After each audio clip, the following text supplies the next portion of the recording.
तुम्हीच तुमचा हिरो बनू शकता. इमॅजिन करा तुमची लाईफ डॉक्युमेंट होती अख्खी आणि तुमच्याबरोबर सतत कॅमेरा आणि क्रू चाललाय तुमच्या राईट टीन एज पासून तुम्ही मरूपर्यंत. तर तुम्हाला तुमच्या लाईफची स्टोरी कशी हवी, कसं तुम्ही राहाल, रादर कशी तुम्ही ऍक्टिंग करा. जसं पिक्चरच्या स्टोरीज मध्ये अप्स अँड डाऊन्स असतात. इमॅजिन कोणत्या तरी एका पिक्चर मध्ये सगळं चांगलंच चालू आहे, काय वाईट होतच नाही, म्हणजे सगळं पीसफुल आहे, सगळं छान आहे, काय ट्रॅजेडी नाही, काही युटर्न नाही, काय प्रॉब्लेम्स नाही. तर असे लिनियर पिक्चर्स आपण बघायला जाऊ. आणि तसंच आपल्या लाईफमध्ये पण जर सगळं चांगलं असेल आणि अप्स अँड डाऊन्स नसेल तर लाईफ जगायची मजा जात नाही. तर जेवढे अप्स इम्पॉर्टंट आहेत, मे बी कधी कधी डाऊन्स पण एक्सेप्ट आणि एम्ब्रेस करायला आपण शिकायला पाहिजे. तुम्ही जर मला स्टोरी सांगितली तर मला पिक्चर बघायची मजा येणार नाही. म्हणले ठीक आहे, पण असंच जर आपण विचार केला आपली लाईफची स्टोरी जाणून घ्यायला आपल्याला किती उत्सुकता असते आणि आपण किती ज्योतिषांना पत्रिका वगैरे दाखवतो. का असं करतो, म्हणजे लाईफची जी स्टोरी जर आपल्याला कळाली तर त्याची मजा काय राहणार आहे. Maybe we have that fear of unknown, म्हणून आपण विचारतो अरे पुढे काय होणार माझ्या लाईफमध्ये. पण if you look at it, जर लाईफची मजा घ्यायची असेल जसं आपण पिक्चरची मजा घेतो, कारण की आपली पण एक लाईफ एक स्टोरी आहे, तर मे बी थोडा सस्पेन्स राहू द्या. पण तुम्हाला कशा मोटिवेशन स्टोरीज आवडतात, पण मला त्या स्टोरीज आवडतात ज्याच्यात तो हिरो आहे ना, तो literally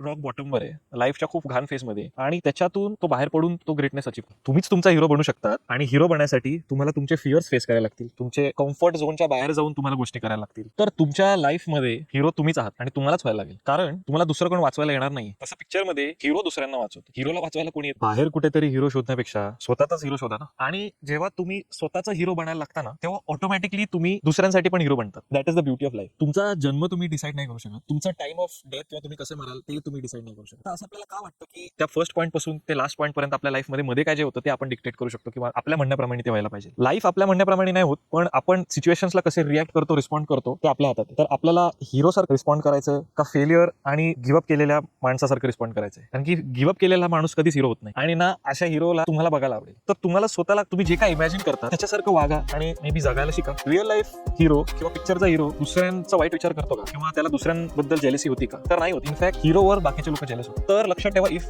others are getting jealous about you तर तुम्ही करेक्ट ट्रॅकवर चालला. हिरो सतत दुसऱ्यांचं चांगलं करतो किंवा ऍटलीस्ट तो दुसऱ्यांचा चांगला विचार करतो. हिरो बना आणि लाईफच्या ज्या पर्टिक्युलर सिच्युएशन मध्ये तुम्ही असाल त्या सिच्युएशनला स्टेप अप. जशा सगळ्या पिक्चरच्या स्टोरीज वेगळ्या असतात, सगळे हिरोज वेगळे असतात, काही रोमॅन्टिक असतात, काही फॅमिली मॅन असतात, काही ऍक्शन हिरोज असतात, तसंच आपण पण युनिक आहोत, आपण पण वेगळे आहोत, आपण सगळे ऑसम आहोत. तर त्याचप्रमाणे आपल्या युनिकनेस, आपल्या ऑसमनेसचा उपयोग करून आपण स्वतः ते रिअलाइज करून आपण आपलं हिरो होऊ शकतो. आपण दुसऱ्यांशी कम्पेअर करायची गरज नाही. आपण स्वतःला पुश करून, आपले लिमिट्स पुश करून स्वतःला हिरो बनवणं आवश्यक. म्हणून keep pushing, keep learning, keep growing, be your own hero. You are awesome.